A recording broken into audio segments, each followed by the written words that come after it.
함께 조용히 묵상하시면서 주연절 5째 주일 예배 드리도록 하겠습니다. 입춘. 문지방에 햇살이 먼저 와 겨울의 신발을 벗겨놓는다. 얼어있던 말들 사이로 흙냄새가 천천히 숨을 튼다. 아직 바람은 차고 그늘엔 서리가 남았지만 씨앗들은 이미 어둠 속에서 방향을 정했다. 부러진 가지 끝에도 봄은 약속처럼 매달려 기다림을 배신하지 않는 법을 조용히 가르친다. 오늘 계절은 소리 없이 넘어가고 우리는 또 한 번에 살아야 할 이유를 얻는다. 아멘. 오늘 기도문은 김정호 집사님께서 작성을 해주셨고요. 우리 송원석 집사님 기도 인도해 주시겠습니다.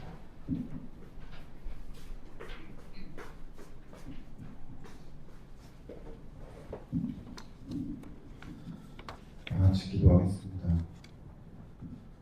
복직 농성 중이던 고진수 세종호텔 노동조합 지부장의 구속영장이 기각되었습니다.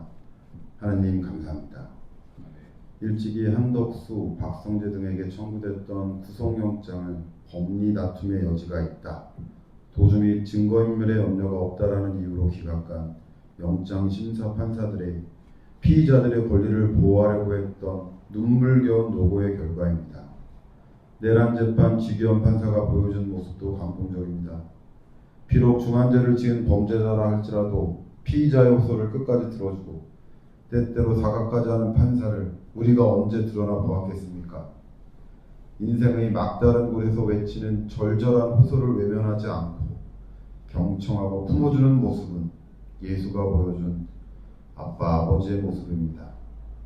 의심스러운 때는 피고인에게 유리하게라는 말을 우리가 얼마나 애타게 기다려왔습니까? 우인성 판사가 판결할 때의 태도입니다. 역사의 위대한 진보입니다. 고진수님과 12명의 해고 노동자들이 복직 투쟁 중에 고공농성도 하고 호텔 로비에서 시위도 하고 있습니다. 우리 모두 지기현이 되어서 시간이 얼마나 걸리든 그들의 소리를 끝까지 들을 수 있는 따뜻한 마음을 주시기 바랍니다. 우리 모두 우인성이 되어 힘없는 약자들의 손을 잡아줄 수 있도록 인도하여 주시기 바랍니다. 일찍이 노자 선생은 하늘의 그물은 듬성듬성해서 술술 빠져나가는 듯 보이나 결국 놓치는 게 하나도 없다라고 했습니다. 윤석열이 대통령이 되었을 때, 구속에서 풀려나올 때, 재판이 한정없이 지연될 때 하늘의 그물은 진짜 엉성하구나 했겠지만 어찌 손바닥으로 하늘을 가릴 수 있겠습니까?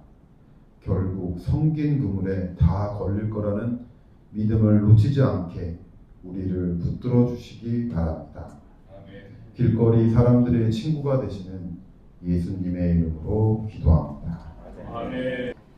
자, 오늘은 무지개 설교 읽는 날입니다. 원래 한 달에 한 번만 있는데 원래 2월 달에 해마다 제가 휴가를 갔었거든요. 한 달 동안. 근데 올해는 보니까 전사님 1월 달에 그만두시고 2월 달에 새로 오시고 이러면서 제가 휴가를 갈 수가 없어서 그래서 그냥 무지개 설교를 한 번 더 듣는 걸로 이렇게 했습니다. 그래서 오늘 우도성 집사님, 원래 오광식 집사님이셨는데 오늘 개인적인 일이 있으셔서 못 하시게 돼서 오광식 집사님 마지막 주에 하시기로 하셨고 우도성 집사님은 사실은 작년 10월인가 하시기로 돼서 11월 최성자 집사님이 하시는 바람에 그냥 바로 내려오시더라고요. 근데 이미 다 준비되어 있으셨어요. 1년 전부터. 준비된 설교. 걱정은 도, 비교는 나. 예. 이거는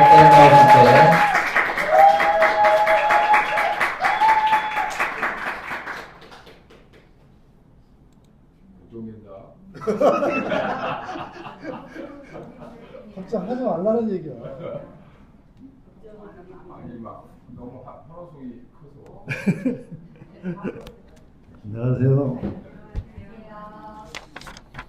11월 달에 만들었던 PPT고요. 요즘에는 뭐 저희 나이로 잘 만든다는데 저는 그런 건 못하고 예전 PPT 그냥 배워가면서 만들었습니다. 그리고 동영상을 상영을 할 건데요. 하나 7분, 하나 12분.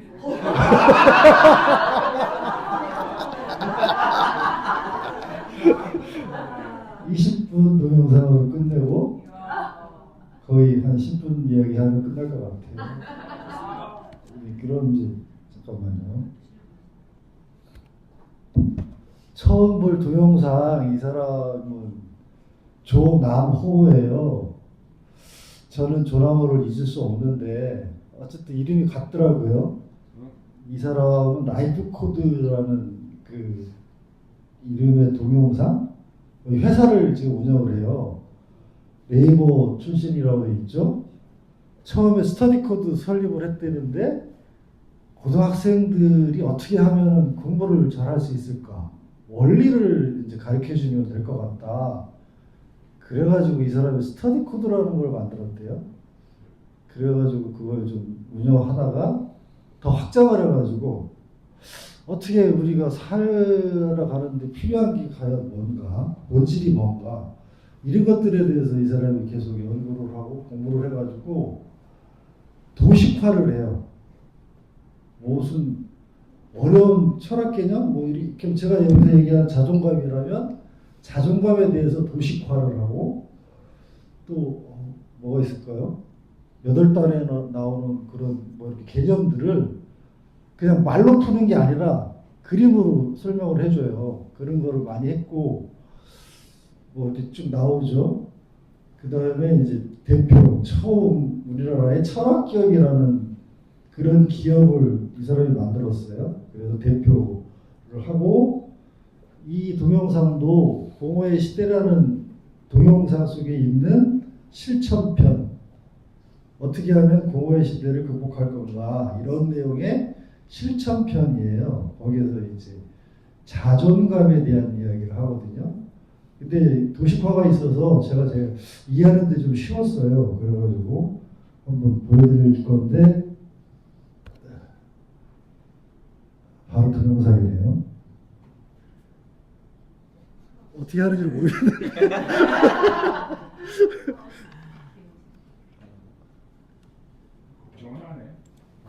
예, 플레이 눌러주시면 돼요.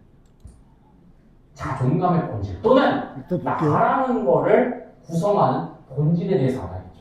자, 본질하니까 스터디 코드의 유명한 그림. 단순하지만 모든 것을 담고 있는 코드 그림이 나오죠.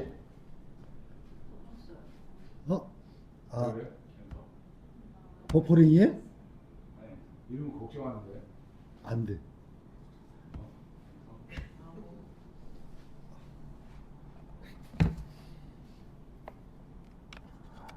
그놈의 동영상이 왜 안 되죠? 다시 한번.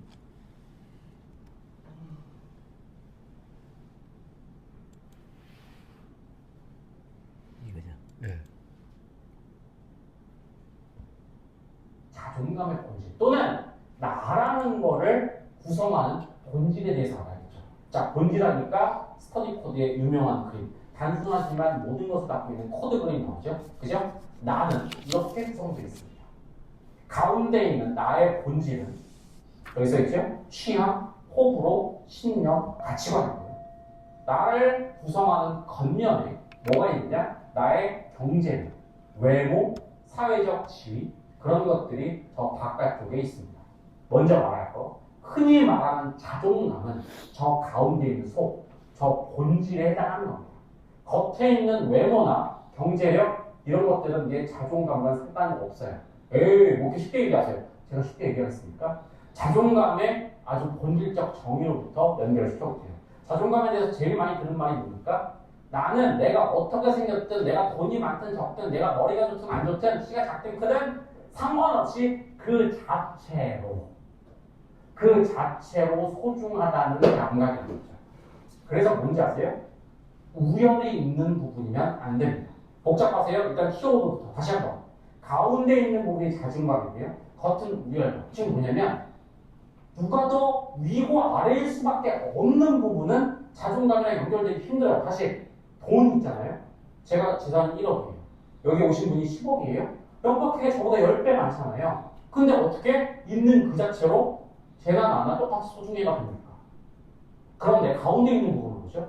호불호예요. 제가 항상 하는 이유가 있어요. 저는 예를 들면 짬뽕을 좋아합니다. 당신은 짜장면을 좋아하세요?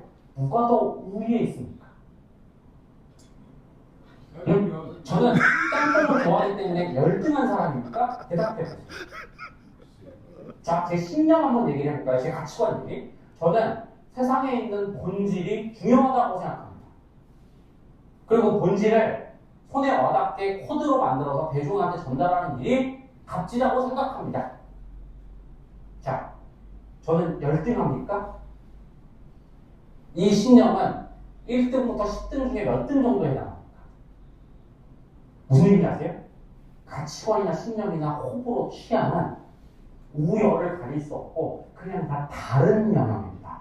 그래서 그냥 그 자체로 소중하다라는 자존감이 올리는 거죠. 그 자체로 소중하다. 솔직히 전문가들이, 철학자들이 그런 얘기 많이 하는데 하나도 와닿지 않으셨죠? 다시 그분들 잘못이 아니에요. 그분들은 제대로 정의하신 건데 다만 대중에게 전달하는 게 약한 거죠. 그 간극을 메꿔주는 게 저희 같은 연구소죠. 그래서 여러분이 자존감을 찾으려면 뭘 해야 되는지 아세요? 비교가 애초에 안 되는 영역에 집중해야 되는 겁니다.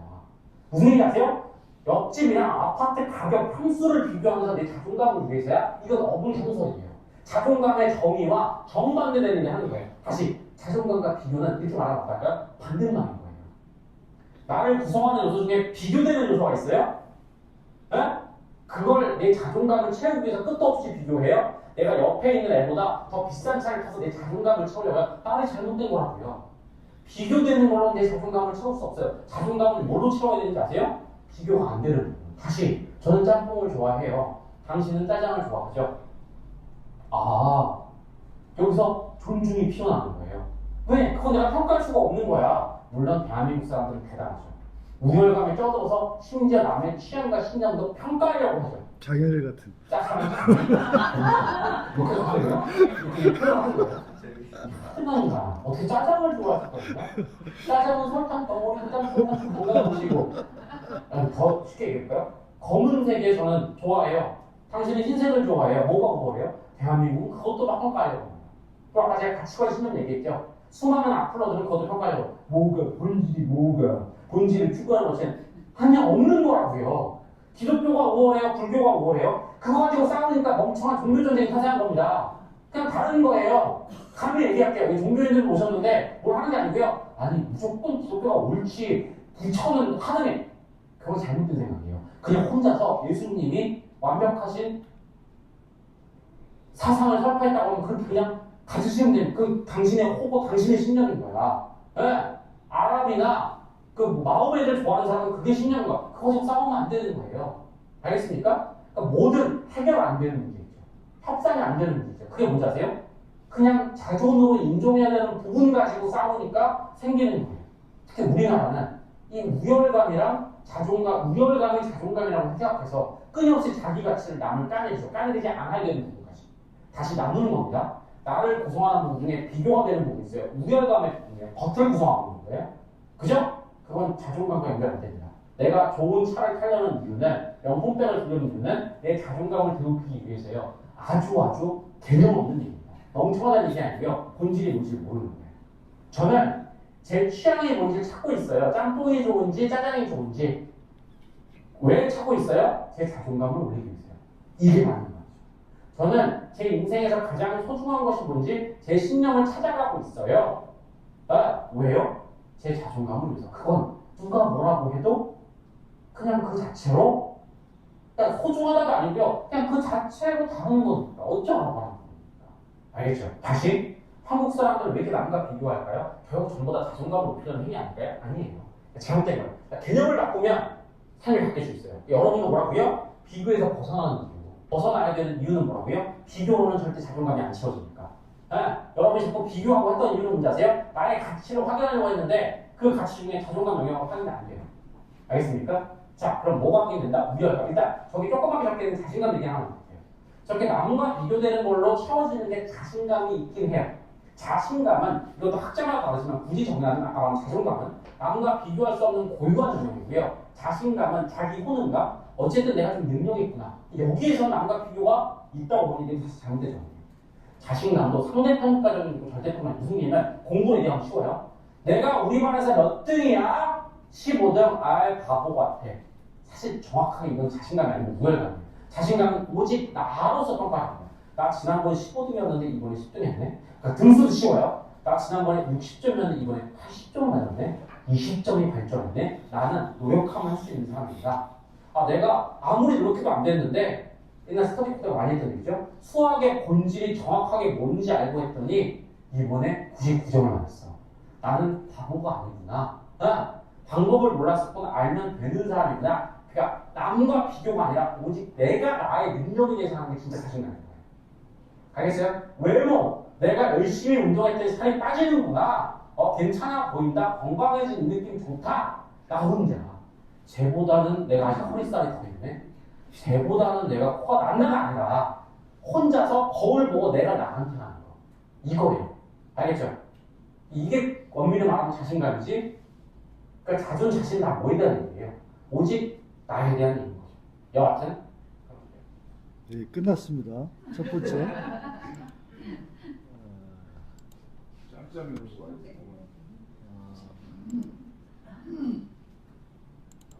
이거죠?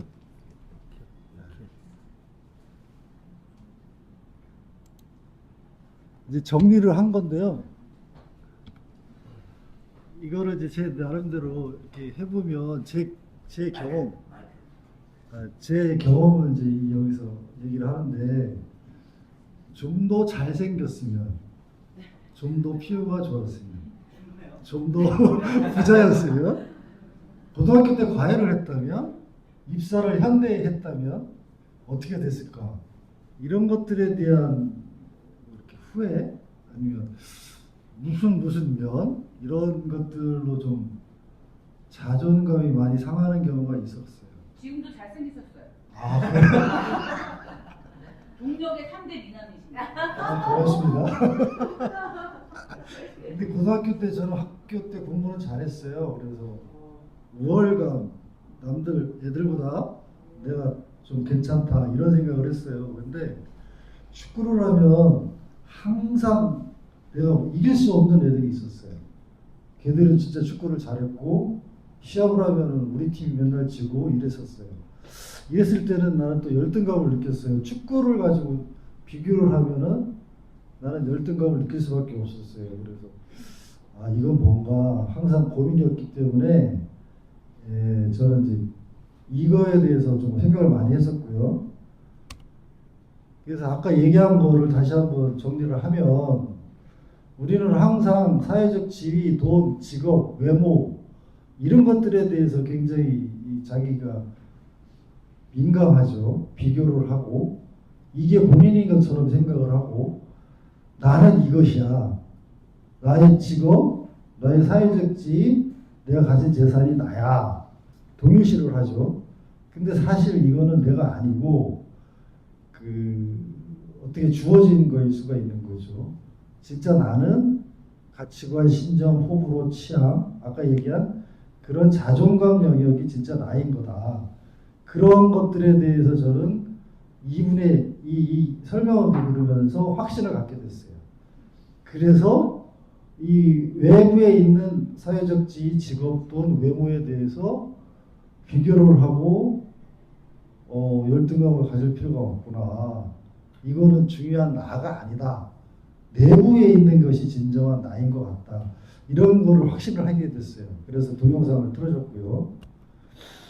이것도 이제 그 설명입니다. 속에 있는 거, 자존감 영역이 중요하다. 겉에는 우월감 영역, 비교할 수 있는 영역이지만 채워지지 않는 바닷물 같은 존재이고 한국은 비교의 왕국, 우월감의 대모왕. 이 사람이 얘기한 거예요. 이런 현실이고 그 다음에 이제 요거는 끝났습니다. 두 번째는 김누리 교수의 동영상입니다. 너무나 이제 유명하시잖아요. 이 사람이 차이라는 클래스에 방영을 하고 확 떴는데 한 번 나와가지고 한국 교육에 대해서 문제가 뭔지 독일 교육하고 비교를 해가지고 확 떴어요. 근데 이분의 주 전공 연구는 독일 통일과 한반도 문제였대요. 교육에 대해서는 이 사람은 연구를 하지는 않았었대요. 그런데 그 차이라는 클래스 때문에 확 떴죠. 그래서 이분이 얘기하는 그 우리나라 교육의 문제, 경쟁 교육은 야만이다. 이게 이분의 이제 제일 핵심적인 이야기고요. 독일 교육의 좋은 점 소개하죠. 그리고 한국 사회의 교육의 문제를 정확하게 진단을 하고 새로운 교육적 상상력을 이야기를 하고 이렇게 가야 된다. 한국 교육은 이렇게 앞으로 가야 된다. 이런 얘기를 계속 하고 계시죠. 그래서 이 동영상입니다. 일단 이것도 먼저 보겠습니다.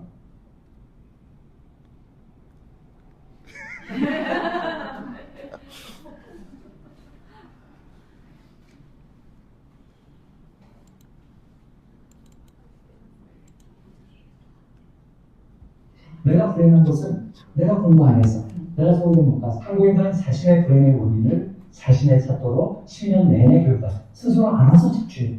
자기 착취의 시대가 된 거예요. 내만의 트라이들은 농락하기 어려운 거죠. 이걸 깨지 않는 한 한국에서 이러한 교육 개혁이 불가능합니다. 이럴 때 나는 같이 기회가 없는 거. 오늘 또 불평등 연구소가 있어요. 그래서 매년 세계 불평등 보고서를 내요. World Inequality Report라는 걸 매년 내요. 저는 이제 그걸 많이 인용을 하는데요. 그게 가장 권위 있는 불평등에 대한 보고서인데요. 이 피케티 책이 한국에 좀 번역돼 있어요. 그 중에 최근에 나온 중요한 게 자본과 이데올로기예요. 그걸 한번 읽어보시길 권합니다. 저는 그 책이 오늘날 세계를 가장 잘 분석한 아주 중요한 책이에요. 오늘날 이 세계를 지배하는 건 뭔가요? 자본이지. 자본은 어떻게 지배하나요? 이데올로기로.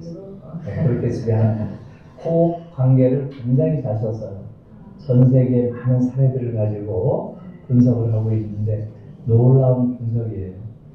그래서 이런 거예요. 제가 이제 많이 예를 드는 게 이런 거죠. 과거에는 노예 감독관이 어디 있나요? 밖에서. 밖에서 노예들을 채찍으로 막 신체적인, 육체적인 고통을 가해서 노예들을 지배하고 다뤘죠. 지금은 노예 감독관이 잘 안 보이잖아요.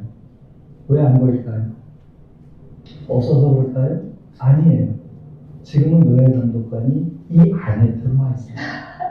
내 안에 있어요. 노예 감독관. 이 안에 쳐놨죠. 노예 감독관. 이제는 착취도 안 해요.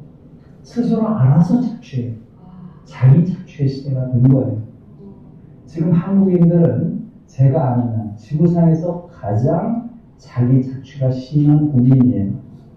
한국인들은 이 자기 착취를 자기 개발이라고 불러요.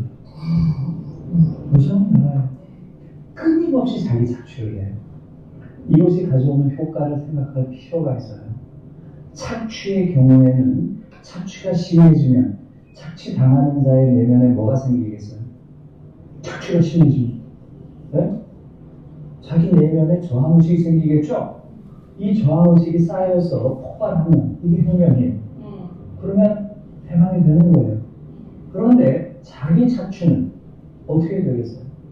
네? 자기 착취가 심해지면 심해질수록 착취하는 자기 마음속에 뭐가 생겨요? 죄책감이 생겨요. 내가 더 열심히 했어야 되는데 나는 왜 이거밖에 못하나? 네? 결국은 이 죄책감이 쌓이면 어떻게 되나요? 자살하는 거예요. 그래서 지금 한국이라는 나라는 사실은 끔찍한 나라인 거죠. 네? 여러분들이 그래서 제가 그런 얘기를 합니다. 네. 내 안에 노예 감독관. 노예 감독관이 내 안에 있다고 그랬죠? 나는 노예 감독관 없는데요. 이런 사람이 있어요. 네. 그리고 여러분들이 한번 실험을 해보세요. 내일 아침에 한 11시쯤 네? 좀 이렇게 해가 나고 기분 좋은 상황에서 여러분들이 음악도 틀어놓고 네? 그 다음에 커피 한 잔 마시면서 행복감에 젖어들어 보세요. 그때 나옵니다. 너 지금 뭐하냐? 다른 사람 뭐하고 있는데 그렇죠? 너 지금 뭐하는 거야? 그렇게 되는 거예요? 바로 튀어나와요. 바로. 네. 건너뛰기. 그래서 지금 대부분이 그런 거죠. 지금 독일에서는 1970년에 교육개혁을 해요. 1970년. 그러니까 지금 얼마 됐나요? 지금 2025년이니까 55년 됐네요. 정확하게는. 50년 전에 교육개혁을 하는데 그 교육개혁의 모토, 캐치프레이즈가 저거예요. 경쟁교육을 향합니다. 그게 구호였어요. 교육개혁이. 예, 그래서 실제로 그때부터 경쟁교육을 안 시켜요. 학교 안에 등수도 없고 석차도 없어요. 일체의 우열을 나누는 행위를 하네요. 그리고 학교들 간의 경쟁도 없어요. 대학 입학 시험도 없어요. 고등학교 졸업 시험만 보잖아요. 이게 아비투어예요. 이 아비투어는 90% 이상 붙어요. 이 아비투어에 붙으면 세 가지 권리가 생겨요. 첫째, 원하는 대학에 갈 수 있다. 둘째, 원하는 학과에 갈 수 있다. 셋째, 원하는 때에 갈 수 있다. 때도 열어놨어요. 때. 그래서 독일의 많은 학생들은 바로 안 가요. 아비투어 붙고 나서 그 다음에 취직한 아이들 많아요. 이게 나한테 맞는가 해보는 거 들어가서. 그리고 어떤 전문 지식이 필요한가 그런 것들 탐색해요. 일일이. 또좀 그리고 요게 나. 열등감 있는 사람이 왜 없겠어요? 나중에 보니까 어떤 거예요? 열등감을 가질 기회가 없는 거예요. 학교에서부터 아이들을 줄 세우지 않잖아요. 우열을 나누지 않잖아요. 모든 기회가 열려 있잖아요. 그러니까 독일 아이들은 나는 저걸 못했어가 아니에요. 안 했어지. 얼마든지 기회가 있는데 안 했을 뿐이 아유 저건 재미없어. 저런 거 왜 하니? 이렇게 얘기하지. 내가 할 수 없어서 못한 게 아니에요. 기회는 다 열려 있어요. 저는 지금 한국 사회는 정반대예요. 제가 이제 60년 이상을 여기서 살았지만은 저는 한국 사회에서 열등감이 없는 사람을 본 적이 없어요. 여러분 본 적이 있어요? 열등감 없는 사람 본 적이 있어요? 모든 사람이 열등감을 가지고 있어요. 심지어 밖에서 보면 아주 한국 사회 무슨 대단한 그런 무슨 파워 엘리트처럼 보이는 그런 자들도 대부분 다 깊은 열등감을 가지고 있어요. 사실 놀라운 이야기예요. 제가 학교 다닐 때 법대 서클을 했어요. 그래서 판검사나 변호사 아이들이 엄청 많아요, 친구 중에. 이 아이들이 한 2차 때까지는 얘기 안 해요. 3차쯤 가면 살살 얘기합니다. 실력으로 하는 누리야, 내가 실력이 없어서 서울지법 못 간 거 아니야? 알지? 꼭 이래요. 아니 대전지법에 있으면 안 돼요? 제주지법에 있으면 안 되나요? 한국인들은 항상 자기 위에 뭐가 있고 자기 밑에 뭐가 있다고 생각해요. 학교 다닐 때 늘 매등매등으로 아이들 평가하잖아요. 그러니까 이게 평생 가는 거예요. 이런 태도들이. 네? 그러니까 자기들이 늘 마음속에 자기보다 위에 있다고 생각하는 사회에 대한 열등감이 있어요. 중대 교수도 똑같아요. 중대 교수도 한 3차쯤 가면 김 교수, 내가 실력이 없어서 중대에 있는 거 아니야. 알지? 네? 실력 없어서 서울대 못 간 거 아니라는 거예요. 아, 중대 있으면 안 돼요? 정말 너무 웃기는 사회예요, 한국 사회는. 모든 사람이 자기보다 위에 누가 있다고 생각하고 거기에 대한 열등감을 내면하고 있어요. 왜 그럴까? 학교에서도 그렇게 되는 거죠. 네, 이제 끝났습니다. 동영상 끝났습니다. 제가 이 김무지 교수님의 이야기를 들으면 딱 저 같은 느낌? 보통의 뭐라고 그럴까요? 대학교 나온 몽골들이라고 그러죠? 이런 사람들 느낌? 이런 거를 많이 받아요. 그래가지고 좀 잘 정리가 된 것 같아가지고 이거는 이제 제가 정리를 해서 PPT로 만드는 거고요.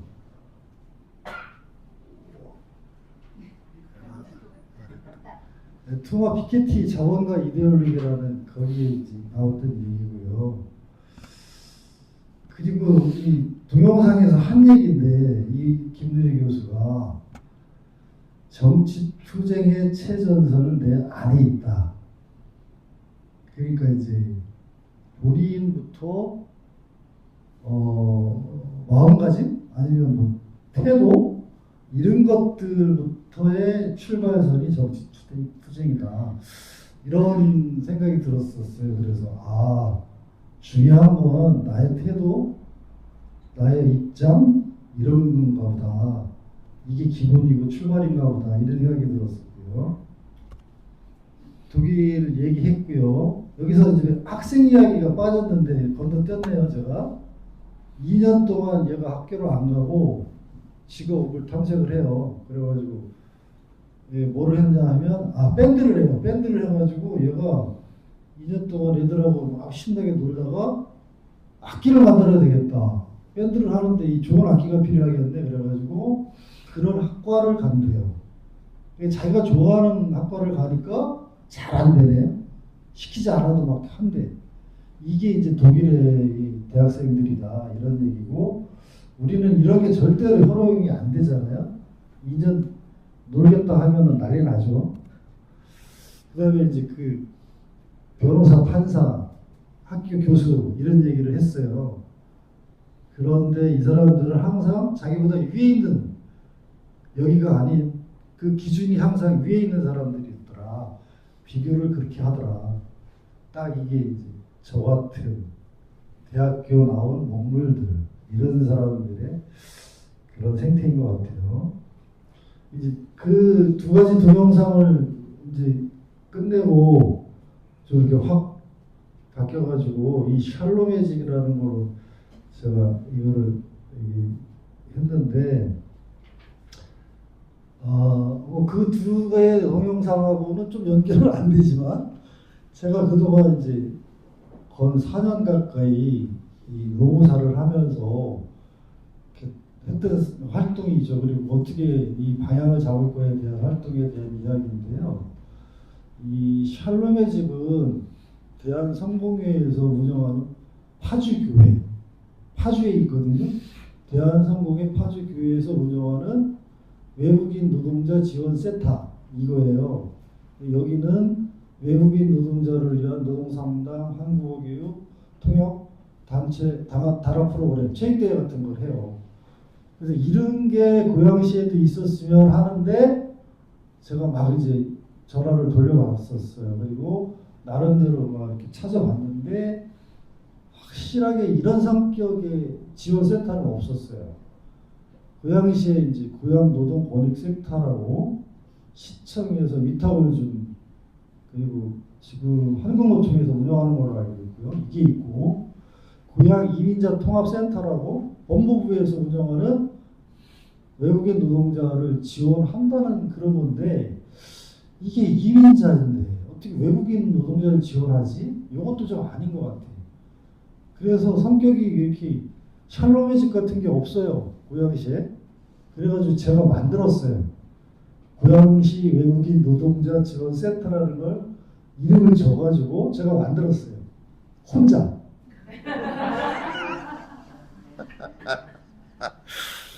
그래가지고 이제 이 계기는 뭐냐 하면 필리핀 이주 노동자가 이제 우리나라에서 일을 하다가 제 1수지 이렇게 해가지고 5수지라고 이제 그런 얘기를 하는데 1수지하고 2수지 첫째 바디까지 잘렸어요. 이렇게. 그래가지고 이분이 산재를 받았는데 치료는 거의 잘했고 휴업 수당도 잘 받았는데 마지막에 이제 정리를 해야 돼서 장애 급여를 받아야 돼요.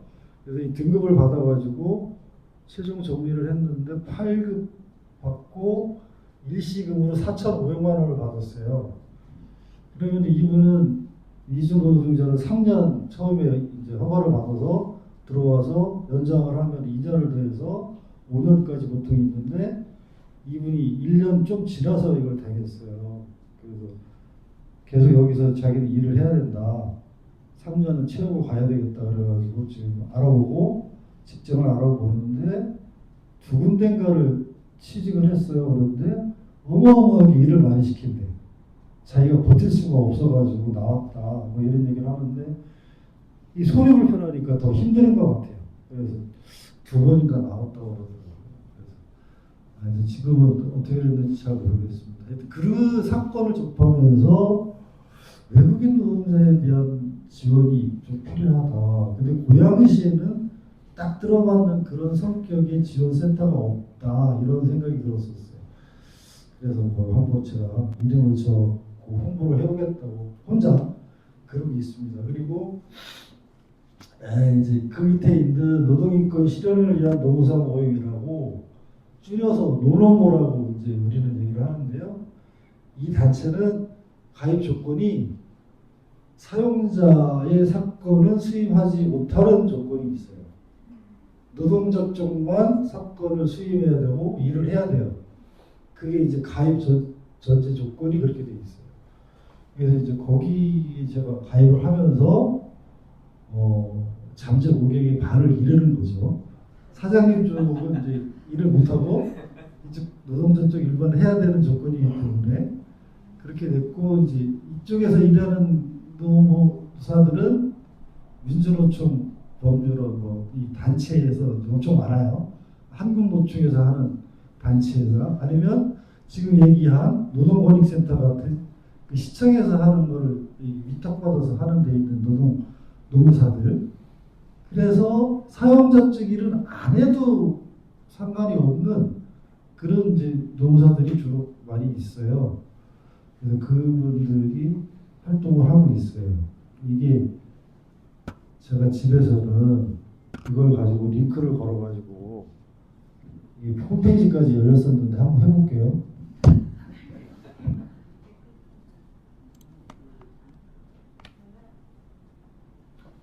안 되는 것 같아요. 아 됐다. 이게 노무모 홈페이지예요. 노동인권 실현을 위한 노무사 모임 열렸죠? 근데 이제 별거 없어요. 활동 소개 공지 활동 회원 모집 그리고 옆에 있는 게 가입된 노무사 사무실 그 현황이에요. 이쪽에 있는 게. 그래서 필요하실 때 사건을 의뢰하려면 이쪽 노무사 사무실을 이용하시라. 이분들은 사용자 쪽을 포기한 사람들이다. 그 얘기를 해드리고 싶고요. 이게 제가 만드는 포스터고요.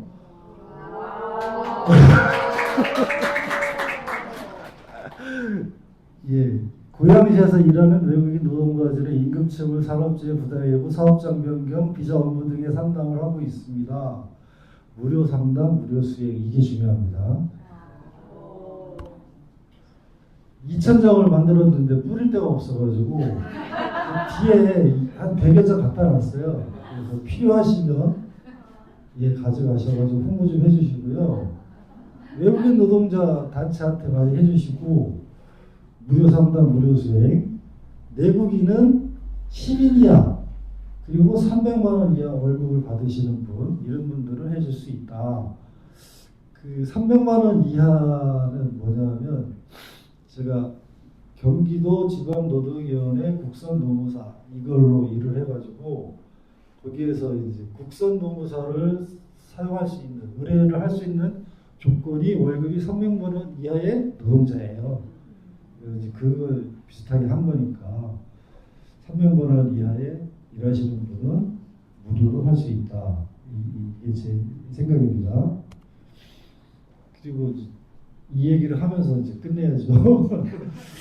마태복음 6장 25절에서 33절인가 여기까지는 상당히 많은 그 설교 제목 있고 설교거리더라고요. 이것도 제가 뭔가를 걸었는데 안 되네요. 음악 노래를 제가 여기다 걸었었는데 여기도 안 되네요. 하여튼 뭐 그래요. 이 마태복음 6장에서 25절, 33절은 굉장히 유명한 그런 그 성경 구절이더라고요. 그래서 제가 가장 생각하기 좋았던 건 26절 공중에 나는 새를 보라 무엇을 그런 거 이제 신경 쓰지 않는다 하나님께서 다 해주신다. 그리고 33절 하나님 나라와 하나님 의를 구하라 그리하면 잠시만요 이 모든 것을 너희에게 더하여 주실 것이다. 이 33절 이게 더 답가 맞습니다. 그래서 이제 제가 여기서 마지막 정리를 하자면 하나님 나라를 사후 천국 죽어서 가는 그런 개념으로 저는 생각을 안 해요. 지금 여기에서 같이 사는 주위에 있는 분들과 같이 사는 여기에서 하나님 나라를 경험해야 되지 않는가. 그게 저는 바람직한 이 교회를 다니거나 또 그렇게 기독교를 믿는 그런 거라는 생각이 들었습니다. 그래서 이제 결론 걱정은 도움이 안 된다. 비교는 더더욱 나를 무릎 꿇게 한다. 그러니까 이거는 이제 비교를 하면 자기 자신이 자꾸 이렇게 쪼그라들잖아요. 그러면서 힘 빠지게 하고 이러니까 비교를 안 했으면 좋겠다. 자존감으로 살았으면 좋겠고 자본 이데올리기에 사로잡히지 않으려면 정신 바짝 차려야 되지 않을까 이런 생각을 해서 이런 설교를 했습니다. 감사합니다.